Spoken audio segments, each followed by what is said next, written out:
lu histoire di bind bésub samedi 10 janvier 2026 commune bu Ngor daloo na CM bu njëkk liggéey bile ñu ngi ko amalee ci fonds propre loolee mu ngi amee ci magistraire maire bile di Magueye Ndiaye ci nataal Tonk Media Group te woon na ci bés bile.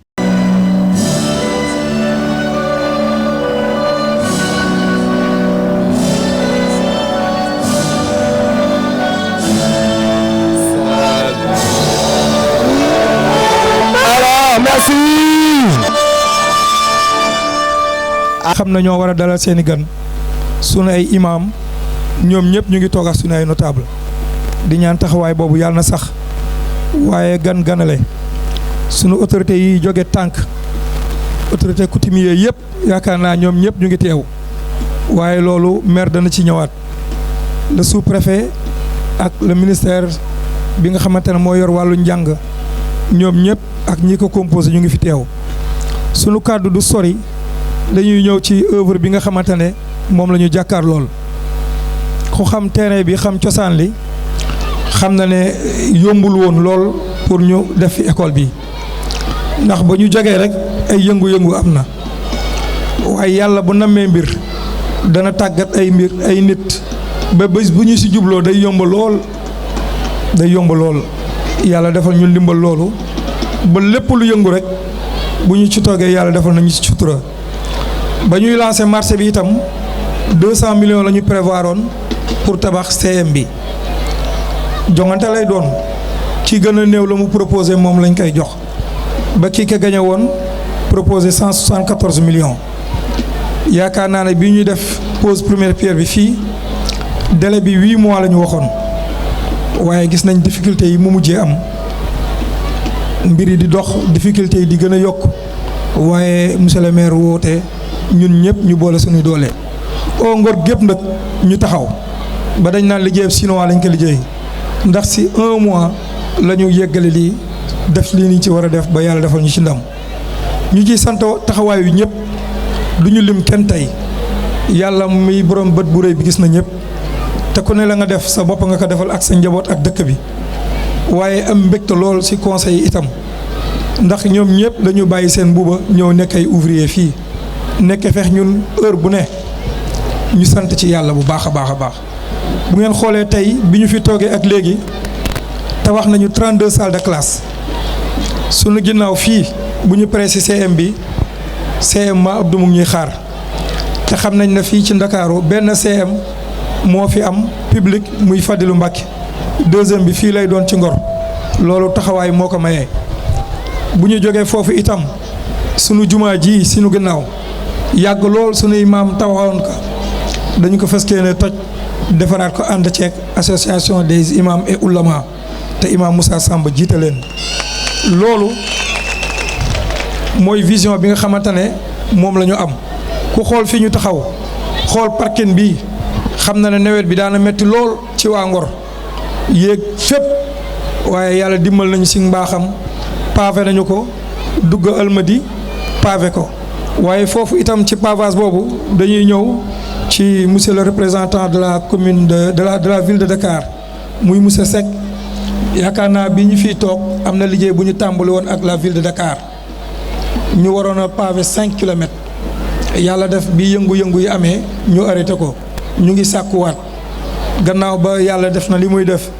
monsieur le maire Abbas Fall toog ñu ngi ñaan loolu ñu taxawalaat ko sunu 5 kilomètres yooyu ñu xool lu ñu ci yokk ndax loolu dañuy bañ ñu yaakaar ne dañu nekk ci village traditionnel bi bàyyi les quartiers environnants muy virage ak Almadi loolu nga xamante ne ville de Dakar moom la namoon def foofu lañ ko waroon a def te ñoom xam nañ ci dara ndax tàmbali woon nañu ko donc bàyyiwuñu benn quartier ci Ngor gépp la ñu boole ilif te bu ñuy def fépp la ñuy def incha allahu rabbi kon ñu ngi am mbégte ndax daanaka guddi na bu noppi di gërëmaat waaye di sant yàlla bu baax di ñaan li ñu tàmbali yàlla nañu koy yeggale ak sago kenn bañ a manqué wa axiru dahwaana alhamdulillahi rabbil alamin. merci beaucoup gërëm xam nañ importance bi ngeen def éducation jërëjëf. bismillahi mina seytaani rajim bismillahi rahmaani rahim monsieur le maire balaa may def sama discours ci français dama la bëggoon nuyu bu baax a baax jox la sa wàccuwaay gërëm la ci invitation bi nga invité monsieur Moustapha Bamba Guirassy mi nga xam ne mooy ministre de l'éducation nationale di ñaan aussi di la yóbbante nuyoo képp kuy kilifa diine ak kilifa aada bu nekk fii ci jotaay bi di nuyu bu baax aussi le sous-préfet des Almadies mon collègue et frère monsieur Thiaw di nuyu aussi bu baax a baax population Ngor bi di leen gërëm bu baax a baax ci accueil bi ngeen ñi xam ne accueillir ngeen man maa ngi tudd Papa Malick Ndaw man maay secrétaire général du ministère de l'éducation nationale teewal fii le ministre Moustapha Bamba Guirassy bi nga xam ne tey dafa nekk mission bu am solo waaye bëggoon na fi teew saafwante ak yow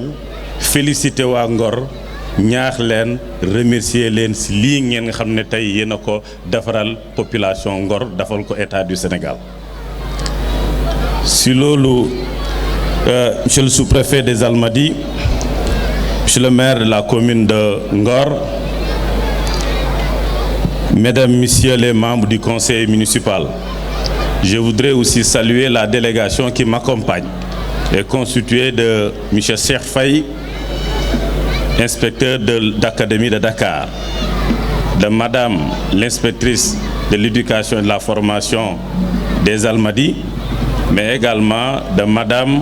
l'inspectrice de l'éducation et de la formation de Dakar Plateau. Également dans la délégation qui m'accompagne, je note la présence de M. Cheikh Fall, représentant le directeur des constructions scolaires du ministère de l'Éducation nationale, mais également le représentant du directeur de l'enseignement moyen second général du ministère. Honorables autorités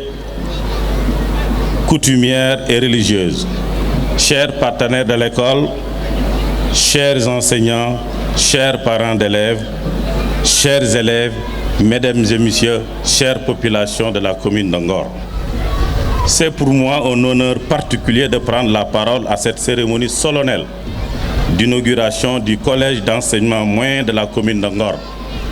à l'invitation des autorités municipales et au nom de l'État du Sénégal. Je tiens dès l'entame de mes propos à adresser mes sincères remerciements au conseil municipal et à son maire, ainsi qu'à l'ensemble des populations de Ngor pour leur accueil chaleureux et surtout pour leur engagement constant, responsable et exemplaire en faveur de l'éducation. L'événement qui nous réunit aujourd'hui revêt un caractère historique, vous l'avez dit, pour la commune de Ngor et pour le développement de son système éducatif local. L'ouverture de ce collège vient combler un déficit longtemps ressenti au niveau de l'enseignement moyen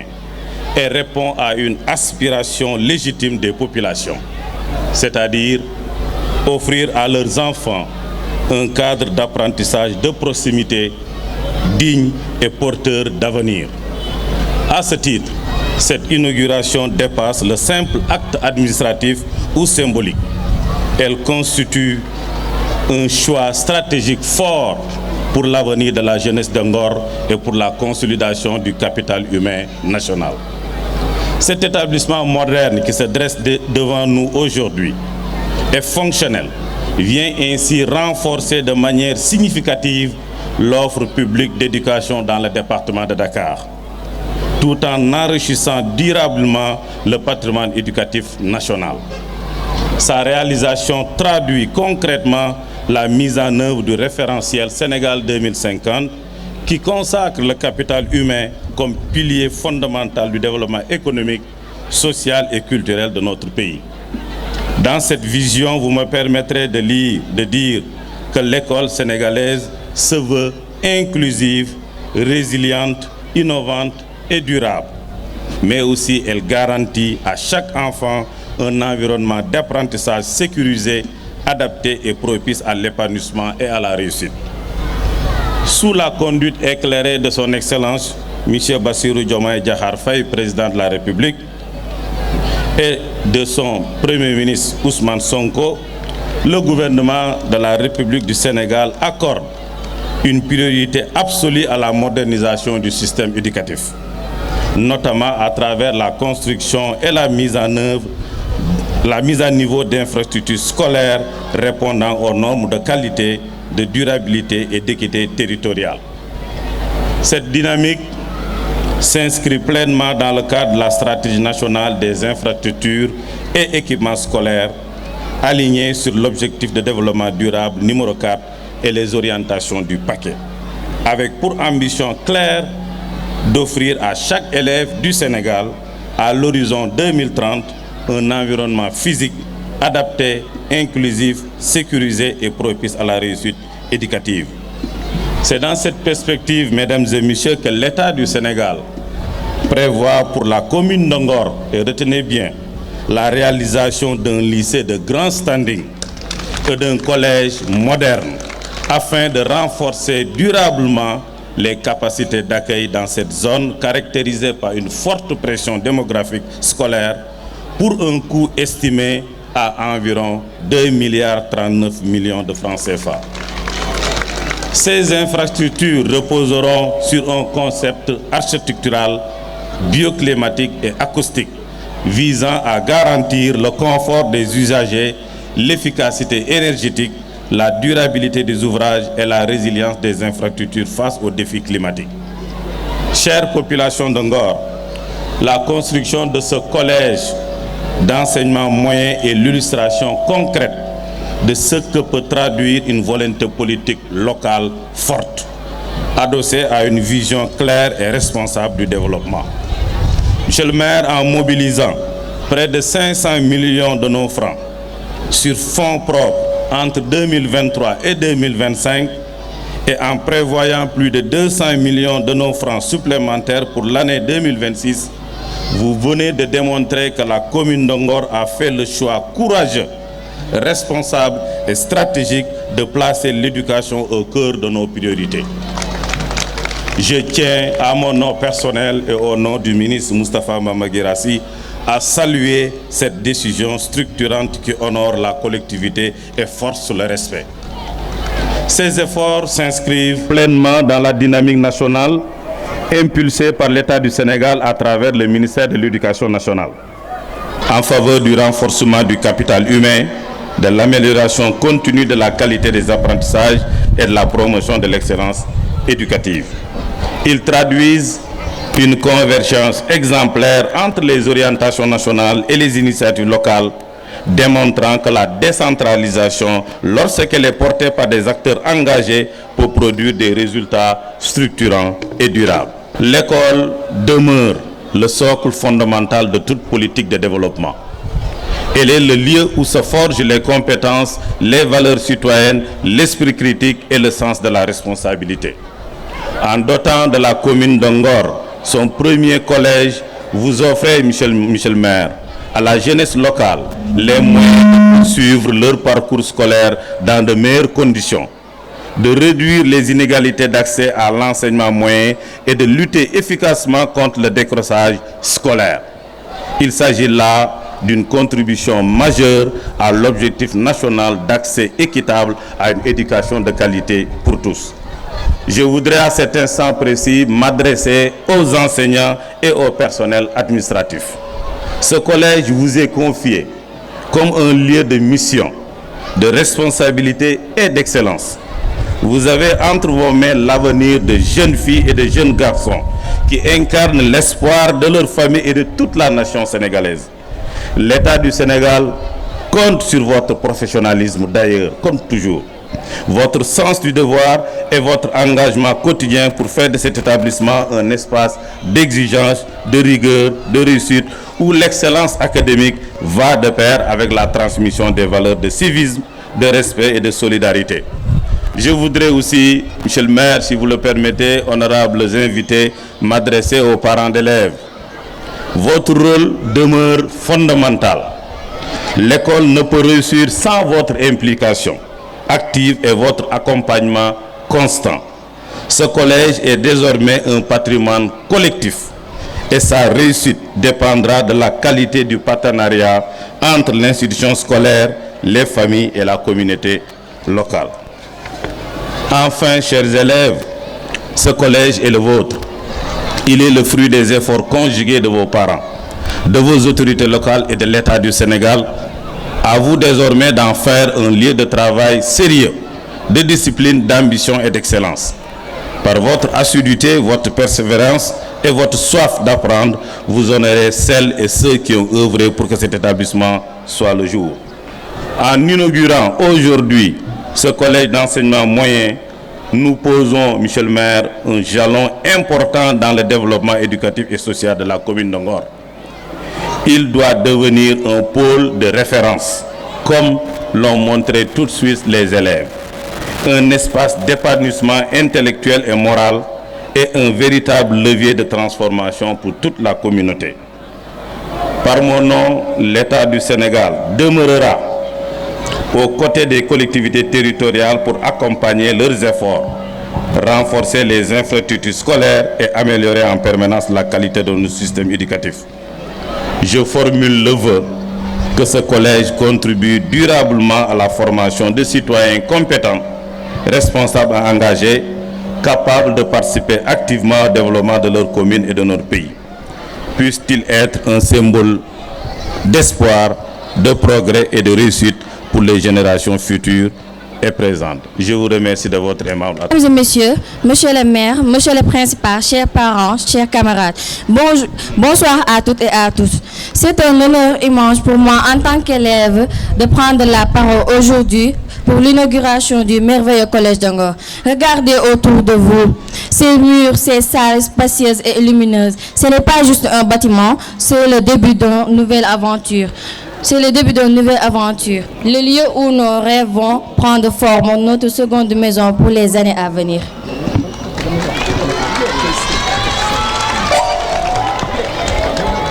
Aujourd'hui, nous célébrons la concrétisation d'un projet immense. Merci du fond du cœur à toutes les personnes qui ont rendu cela possible. Les architectes, les ouvriers, les responsables de la commune d'Angor, les conseillers municipaux ont fait un lien exceptionnel pour grandir, pour apprendre et nous épanouir. Nous n'oublierons jamais le travail accompli.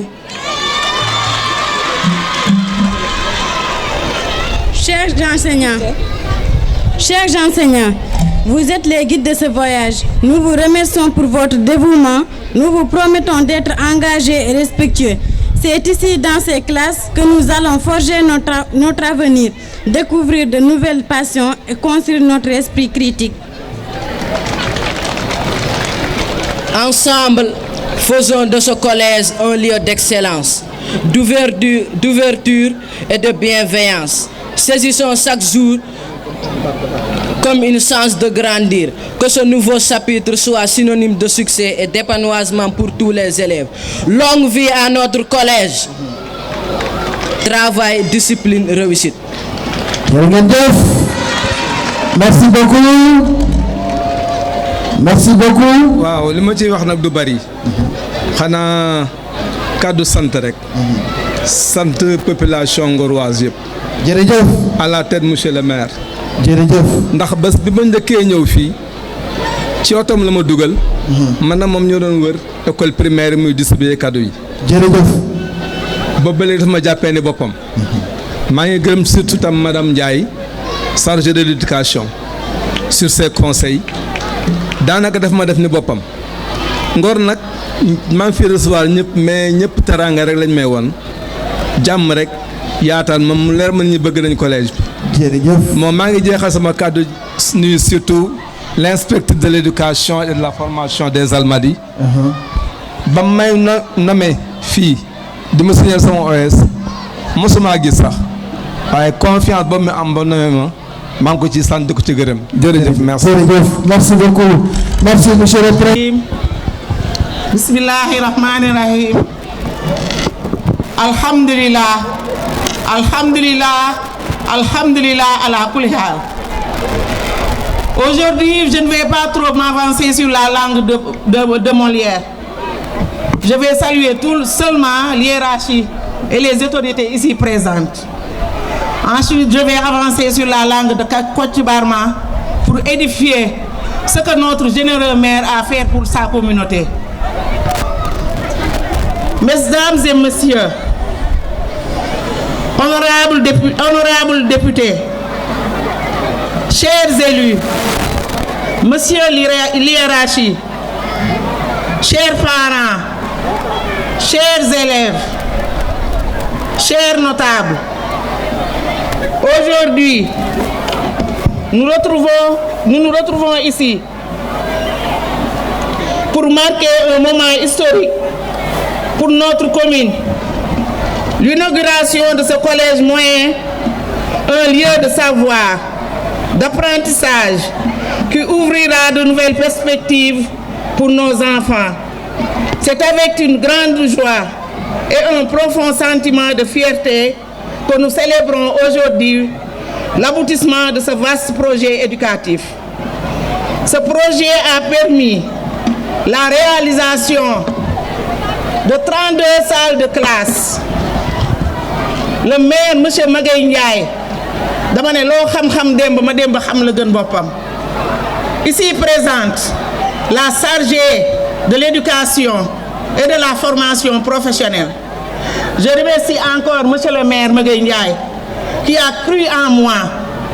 Il a cru en moi. Jërëjëf Magaye yow mii ma wóolu dénk ma lu doy na éducation mais jërëjëf suñu borom moom mi ñu permettre tey ñu ànd nga jox ñu nopp bu baax ji bañ mën a réaliser lii. Monsieur le maire,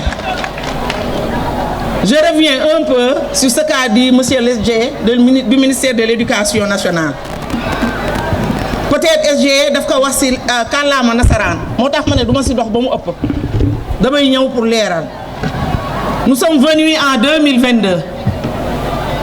Bi ñëwee 2022 engagement bi monsieur Magaye Ndiaye pour am comme communauté bu sañoon en 2022 CM bi taxaw na mais l'on propose Dieu dispose yàlla suñu borom dogal ko ñu dem en 2022 2023 comme l'a si bien dit mon collègue El Hadj Abdoulaye Samb de l'urbanisme avec toutes les difficultés qu'on a eues Magaye tattandi gëm boppam wóolu ma jox ma nopp bu baax bi bàyyi ma wóolu ma waaye am si man confiance monsieur Lia am si man confiance ñu jàppale ñu ànd ak ñun si projet bi jàppale ñu wan ñu yoon ba tey yàlla sottal lii. Merci monsieur Lia de Dakar, merci madame Lief de Dakar. Biñ nga commencé, on a commencé le CM en même temps que les autres écoles. Nous avons fait 4 salles de classe en 2023-2024. Nous sommes venus ici en commençant à construire en bas, avec les 7 ici en bas. Nous on va continuer de construire des classes pour les aider en CM. C'est ce qui est CM. Les bravoures, la population. Fii ku nekk xam na coono bii Ngor ñii ñi di am ku nekk fii rek taxaw même di jéem bi taxaw fi sax mu ngi koy wax élèves li ñuy jànkuwantee ñu ne deen na waay mu ne nañ dem on s'était arrêté ici au niveau de l'EFA muy Mame Abdou Samb bi on l'avait commencé avec Madame Fall. Elle nous a beaucoup piloté. Malheureusement elle n'est pas là mais je la remercie encore. Elle a été remplacée par Madame Lief, Madame Sall. Madame Sall ñëw jàll fii Madame Fall jàlloon. Gën ma encourager gën ñu dëgëral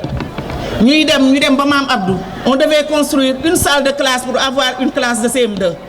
parce que nous avons créé en 2022 nous-mêmes cette équipe même de Magaye Ndiaye on a créé 2 salles de CM1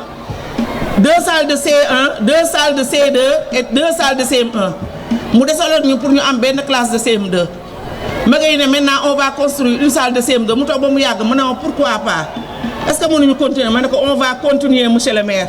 Si nous continuons avec l'hiérarchie, on va continuer pour avoir un CFA ici, Mame Abdou Samb. Et ce n'était pas prévu. Aujourd'hui, ici, au niveau de Mame Abdou, on a construit 8 salles de classe pour l'ériger en CFA.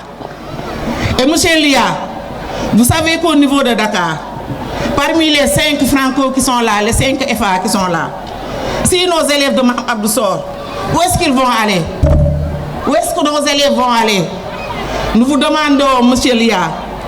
de nous aider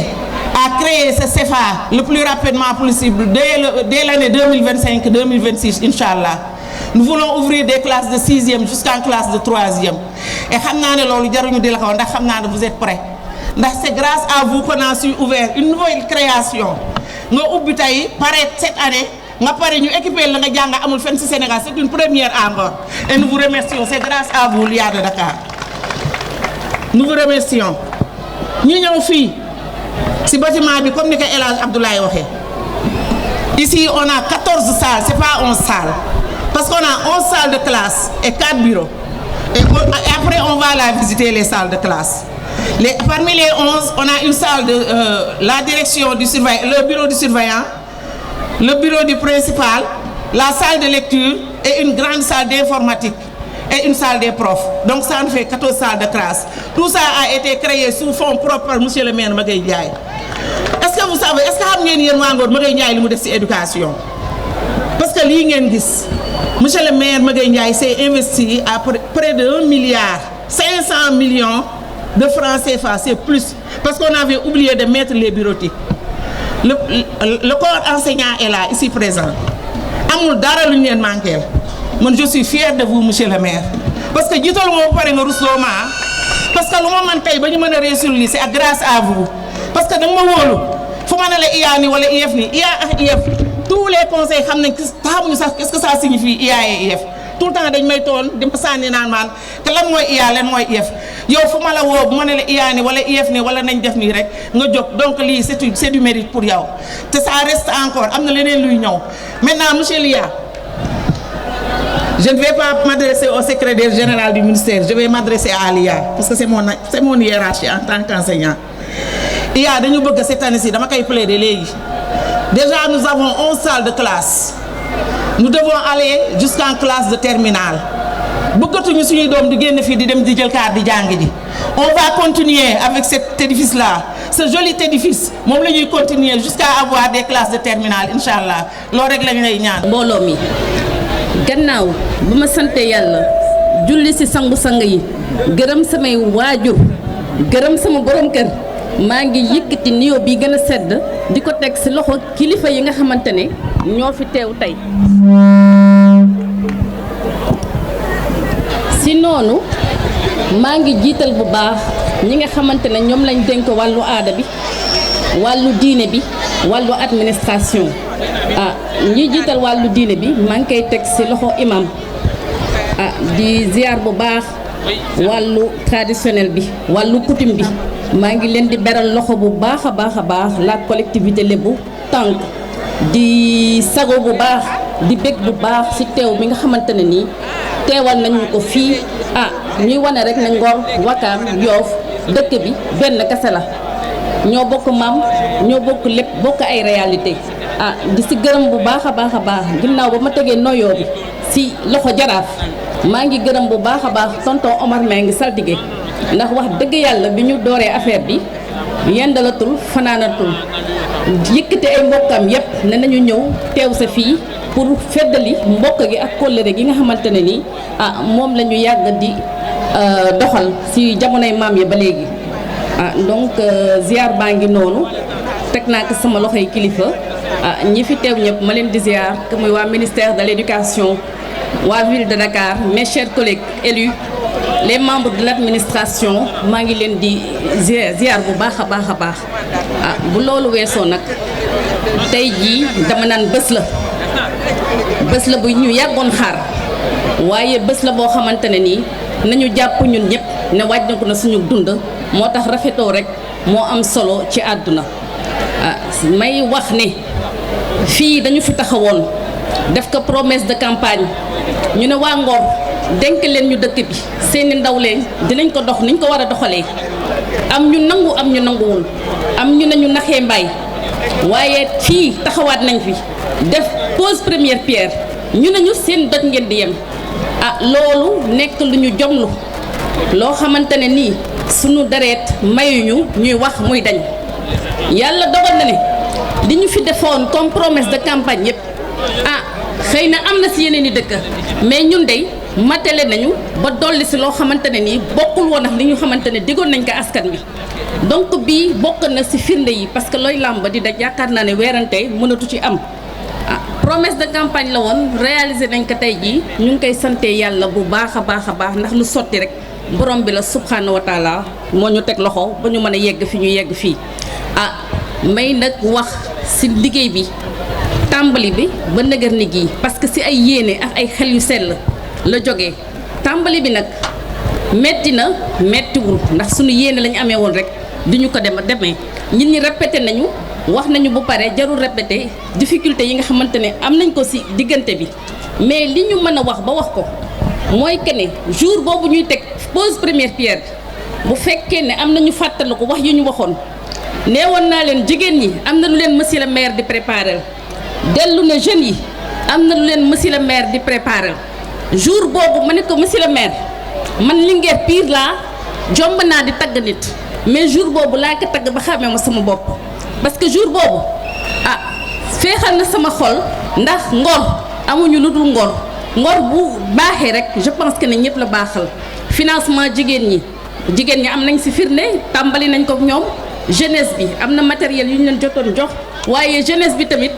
feex ay fan signé nañ convention bi ba pare permis de conduire yi dinañ ñëw ndax le maire a tout simplement décidé offrir jeunes yi sans permis de conduire kon nag loolu ñu ngi ciy sant yàlla bu baax a baax waaye dafa am leneen loo xamante ne il faut ma ñëwaat ci tey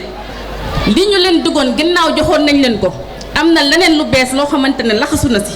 parce que temps yi ñu ngi nekk ci collaboration ñun ak mutuelle de santé bi lan lañu fëskee ne def monsieur le maire ñun dañu doon wax 100 ñii naan 200 mais nee na nañu enrôler pour 500 mag yoo xamante ne bu ñuy faju du ñu fay dara loolu doyu ko mu ne dañuy jëlaale en charge ñi nga xamante ne ñooy jàng ci CM bi kon nag donc loolu yaakaar naa ne mu ngi ñëw ci kanam ak yeneen yoo xamante ne yeggaguñ ci incha allah dañuy sant yàlla rek xam ne lii ñëw mu ngi ñëw ci kanam. waxoon naa ko dañul. dëgg la ñun duñu taxaw di wax muy dañ. monsieur le maire soo nekkoon kuy taxaw di wax lu mu dañ man dinaa jom ba taxaw wax yow fii ndax samay maam dañoo gaawoon xaru. dëgg la suñu waxee mu dañ gàcce la ñu ragaloon ñemañ nañ dee lool waaye ragaloon nañ gàcce donc monsieur le maire tey jii bàkk bi ma la bàkkoon dama koy répété waat rek tey maa ne la woon quelle allure quelle stature un vrai modèle de droiture une force de la nature un cœur pur comme l'azur. mu doonoon bàkk boo xamante ne nii sama baay laa ko doon bàkk ndax taxawaayam ci lébu gi sama baay tey jii dama koy tudd ndax ay mbokk ma toog nii ma yaroo seen keppaar tarbiyu si ba toll ni ma toll ñëpp xam nañ ne bi may fréquenté tànk xale bu ndaw laa woon ci seen biir la màggee kon nag damay sant yàlla sama xel di dal su ma gëstuwaatee gis leen fii kon nag monsieur le maire Ndiaye Diatta Ndiaye jërëjëf yaa ngi noonu woon nañ ko def ka dëgg la ne yii dina ñëw mel na mag dootu sonne dinañu njukkeen ñëpp bu soobee yàlla maa ngi remercier ñëpp ko sambe sama monsieur le maire toog sambe sama ngala daax juubay sama nii nga war a mel yàq jomb def lu ñaaw sama jirim yeeg bàyyi doxu ndim ni ku ñëw mu sagal leen foo jaar ba ñaaw waaye ca bëggee sama ca bëggee ak Fatim kay bokk ni ak baay sama Fatim bi moo dim kër maam waa suy ngoone jënd mi tëréw nag yaa naa nim kal wàcc naa ni ba dëgg ci mbaaw nii nga war a mel yàq jomb def lu ñaaw moom ca bëgg may Fatim Gueye ak Alassane Sekki Fatim Gueye ak Sili Sekki Fatim Gueye Alassane Sekki Fatim Gueye sa maam na wàcc moo jur Demba Seck sa maam Demba Seck moo jur Aïssatou Seck ak Aminata Seck ak Fat Seck lu jël sa maam Aïssatou Seck may ko Serigne Babacar Sy moom ci biir doomu Sey Mansour xale si ne di Ali Boy mbéndu Samba Naar nii nga war a mel yàq jom def lu ñaaw waaye Amadou Fatim Gueye moo tàlloo soxna Fall Seck moo jur Fat Lay Diop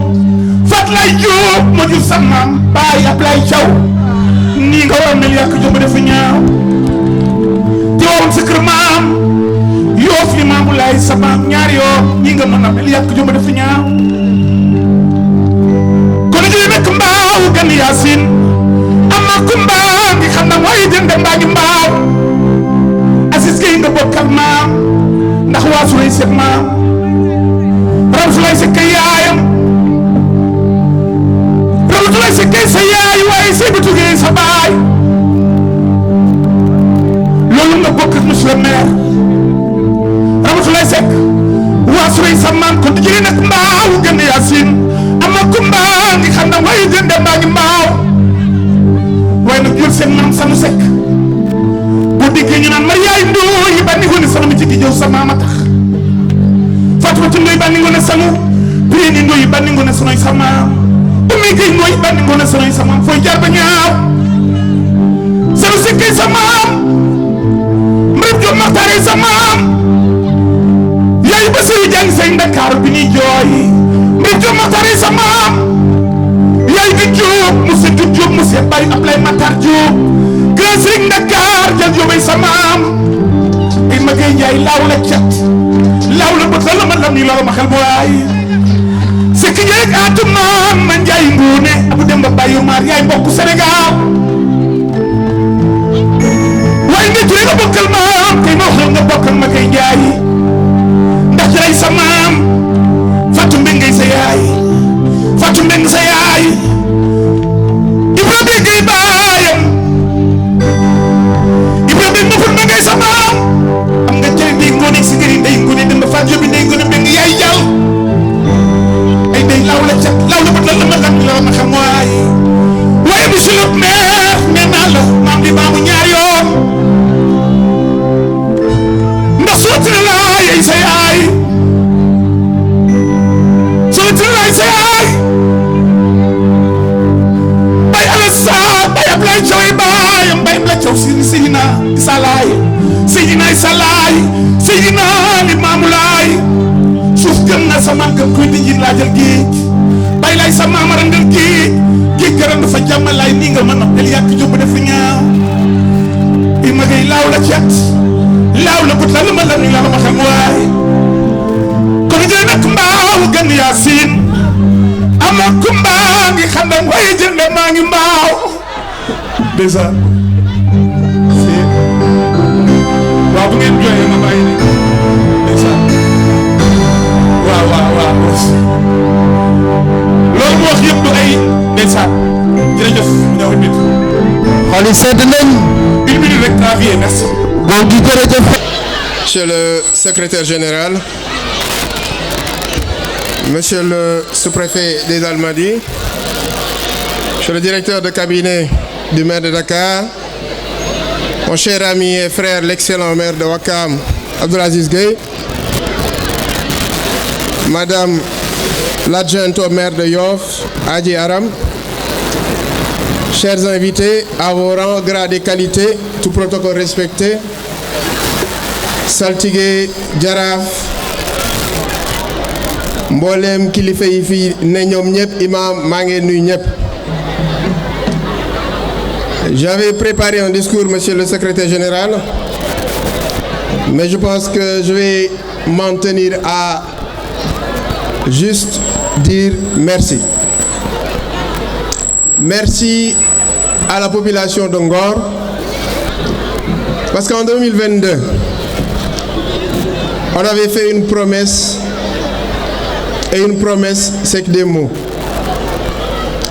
On s'était engagé à faire évoluer et à faire avancer et faire bouger les lignes. Et nous avons été d'accord que la meilleure option qui s'offrait à nous, c'était d'investir dans l'éducation si on a été élu. Monsieur le préfet, nous avons battu campagne sur un engagement simple. Ngor,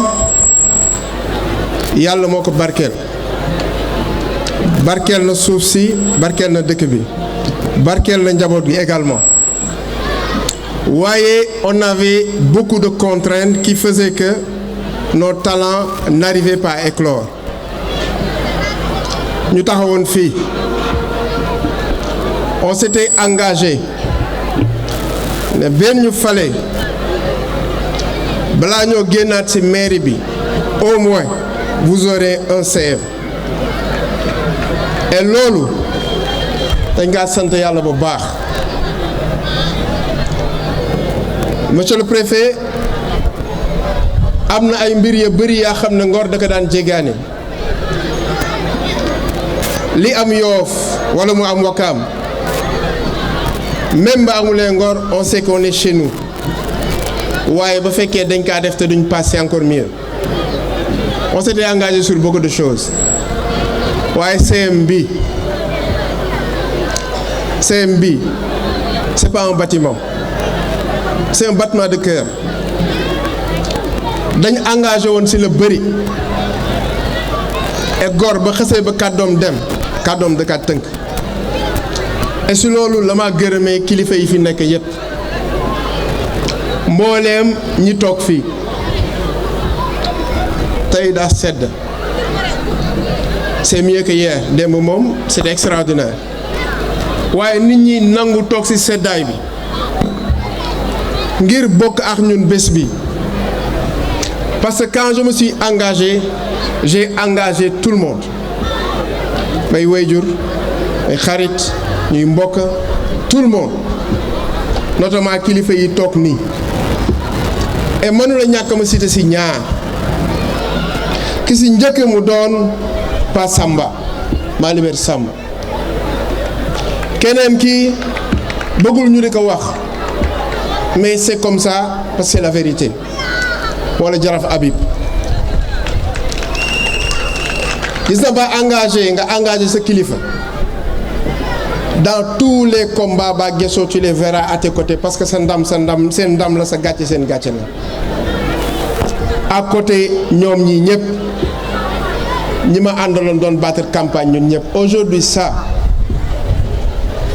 tey c'est pas le maire. Le mérite revient à l'équipe municipale. Le mérite revient à ces personnes qui se sont engagées, qui ont voté pour nous pour que nous réalisions lii. Discours bi yëpp génnul jërëjëf mbooleem ñi fi teew. Monsieur le directeur de cabinet, wala yóbbante ci le maire de Dakar, notre cher ami Abbas, di ko masawwaat di ko jaalewaat. Et je profite pour dire waa Ngor vous voyez ce monsieur là assis là en vert kii toog nii prise en charge yi nga xam ne Ngor da kaa jëli ji yëpp di ko yóbbu kii moo leen kaa may ki waa ji toog quand Imam Omar a évalué depuis 2022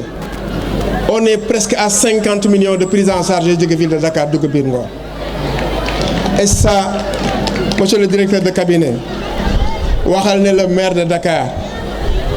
yàlla daa def Abbas jour bi ma engagé ne dañoo tabax CM on était assis là en face fii Abbas était là. J'avais pris un engagement devant lui, devant Barthélémy Diaz, qui a été maire à l'époque. Barthélémy dem Abbas ñëw donc lépp li xew Abbas man na kaa comptabiliser ndax ba ma amoon gàcce aussi dala am gàcce mais dites-lui que waa Ngor yëpp nee nañ ko jërëjëf engagement yi nga jël à son nom fàttali ka effectivement je suis témoin parce que wax na ma ko ma dégg kontaan nañ ci moom trop. Monsieur le secrétaire général, je peux témoigner d'une chose waxal monsieur le ministre. ñun waa Ngor avant ma ñëw ci li tax ñu def lii sur fonds propres liñ doon joytu dañ ko mérité waa Ngor waa Yoff waa Wakaam waa Dakar c'est des citoyens modèles du Sénégal depuis 1960 lépp la nit am ci la baax dañ ko mérité am keroog biñ ko seetijee moom moo ma rappelé loolu madame Ndiaye ak la DC séance tenante le ministre a mobilisé 500 millions pour le lycée de Ngor séance tenante kon tey ba fekkee moom nee na le projet c'est à 2 milliards il va financer man mi je peux être témoin de ba ko waxee dina ko def yàlla nag moo yor mbiri ci loxoom kañ la kaa sottalee naka la kaa sottalee loolu dañ kaa bàyyi sunu borom waaye yéeneem ça je peux témoigner de ça. CM bi waa Ngor vous pouvez être fier seen xaalis moo ko tabax tekkiwul ne état da ko bañ a def et je profite la wax je me rappelle quand on a commencé am na ka ne woon benn politicien moo financé CM bi mais comme daanu na CM bi du yegg et je rappelle aux gens xale yi ñu ngi ko doon wax sànq fii xaalis bi tabax CM bi kan mënul wax xaalisam ñi ànd ak Maguette la wala ñi ànd ak Ati wala ñi ànd ak Ndoye Kane wala ñi ànd ak Mamadou Diaw xaalisam waa Ngor gépp moo tabax CM bi kon CM bi CM ak waa Ngor gépp la et je remercie le conseil municipal ñoom ñëpp nous sommes 46. Monsieur le préfet, vous avez assisté au vote du budget. Les conseillers à l'unanimité l'ont voté. Nous avons adopté le budget. Et là, ça témoigne que nous, on n'est pas dans la verticalité. On est une équipe, on est dans l'horizontalité. Le maire Waradef, et très souvent, ou la plupart du temps, c'est voté à l'unanimité. Parce que nous n'avons pas de Ngor. Ces problématiques-là, sont des problématiques politiques. C'est des engagements citoyens. Le conseil municipal, le premier adjoint l'a dit tout à l'heure, Souley. Li, nous sargal len sant len jere ngeen jëf la tëj na kaddu ci wax ben mbir fi ñu nek ni il y a 20 ans fi ab dispensaire mo fi amone fi ab pak mo fi amone pak këriñ ak pak yi ñoo jaay bant mo amone fi maire bi nek autour il y avait rien 20 ans après fi nek na parking fi yépp tabax nañ kay immeuble donc dites-vous que dans 20 ans bañu taxawulé légui def dara suñuy doom dans 20 ans xalé yi yépp dinañ génn Ngor dem feneen lolu bokk na li ci tax on investit énormément dans l'éducation on est à peu près à 1 demi-milliard investi depuis 2022 xalé yi dans 20 ans dans 15 ans bëgg nañ xalé yi nek ay ingénieur bëgg nañ xalé yi nek ay préfet ay gouverneur bëgg nañ xalé yi nek ay médecin bëgg nañ xalé yi nek ay entrepreneur affirmé et ce qu'on souhaite fi ñu nek ni on va en faire un centre d'apprentissage yeen ñep sen téléphone yi vous pouvez vous connecter il y a un wifi gratuit qu'on a lancé depuis démb képp que nek ci garage bi ba ci CM bi tu as accès à internet gratuitement et ça c'est la mairie qui vous l'offre dañ japp ne fiñ jëm xam-xam mo fa am fiñ jëm xam-xam mo fa nek si on ne donne pas à nos enfants les moyens de réussir aujourd'hui ils seront des suiveurs demain et xalé yi bëggu ñu nek ay suiveurs dañ bëgg ñu nek ay leaders et ça on mettra les moyens qu'il faut man mi je suis témoin j'ai été enfant ma am mak ba tudd El Hadj Mamadou Kane Ndoye Kane ancien maire il était mon directeur de mémoire mu boole ma ci équipe municipale bi ne ma l'avenir de Ngor c'est vous yéen jeunes yi ñu ànd pendant 5 ans et c'est aujourd'hui bi ma nekkee maire la ma comprendre et je félicite ñoom Babacar Ndoye ak Matar Ndiaye c'est maintenant que j'ai compris pourquoi ils ont tant investi dans l'éducation et la formation des jeunes loolu bor la ba ma ameel xale yi dinañ leen jàppale dinañ leen accompagner lenn rek la ñoo ñaan parents yi seen ay doom la mairie mettra les moyens qu'il faut waaye parents yi jàppale leen mairie bi ngeen nekk les ambassadeurs de la mairie dans vos maisons jàppale leen seen doom yi accompagner leen seen doom yi maa ngi wax naka sànq on a financé les femmes on va continuer à le faire bientôt on va offrir des permis de conduire aux jeunes on va aussi financer les jeunes waaye je le dis et je le répète Ngor bañ defee li ci war benn dëkk du ko raw ci Sénégal et loolu nañ joxante loxo et je le dis tout le temps et loolu la ma tëjee tous mes discours maa ngi nuyu may xarit yi nga toog nii ñoom lieutenant maa ngi leen nuyu bu baax commandant maa ngi nuyu bu baax a baax di leen ziar Ngor ab dëkk gënu ko ci réew mi on a la plus belle des communes si on s'investit tout de suite wallaay on sera au premier plan et loolu manka ñaan ñëpp kàddu yi génnul jërëjëf Aziz mon frère cher ami jërëjëf Go Ndiaye vraiment yàq na waxtaan bi yëpp waaye defar na ko parce que je ne savais pas que Aziz était parent si fànn boobu donc cosaan c'est très important Aziz merci d'avoir été là et li saltige wax on va se battre pour intercommunalité bi les pôles territoires et j'en profite pour féliciter l'État du Sénégal sous-préfet ñu ngi kaa wax sànq est-ce qu'on a encore de la disponibilité foncière pour mën a tabax beneen CM beneen lycée. J'ai été reçu par le Premier ministre Ousmane Sonko 2 à 3 fois dans son bureau et bokk na ci liñ doon wax foncier tabax CM tabax lycée mais surtout tabax ay logements sociaux.